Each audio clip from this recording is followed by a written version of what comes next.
Жанчыны заўсёды ўражвалі сваёй прыгажосцю і грацыяй, натхнялі мужчын на смелыя ўчынкі.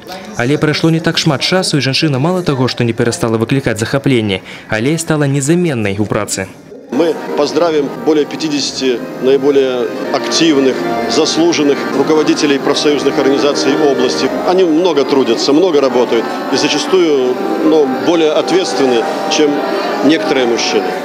Укладваць усю душу ў сваю справу – неад'емная якасць прафсаюзнага работніка, што і даказваюць нашы жанчыны, якія працуюць у самых розных галінах – ад аховы здароўя і адукацыі да прамысловасці і энергетыкі.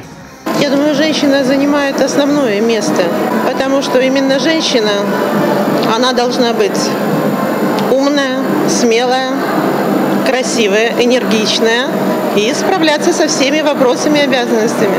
Как по жизни повелось, женщина, она всегда помощник. Она большой помощник любому руководителю. Поэтому человек, который неравнодушен к своей профессии, он будет работать в любое время дня и ночи и стараться вложить все силы и всю душу.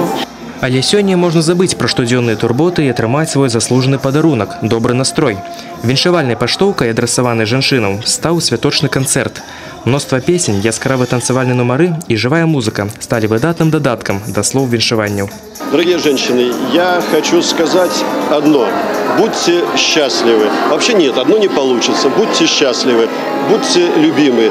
Пусть вас все уважают, пусть вас почитают. Пусть всегда у вас будет надежное рядом, твердое, крепкое плечо. Крыстина Протасавіцкая, Уладзіслаў Шарэйка, Тыграна Капян, телерадиокомпания «Брест».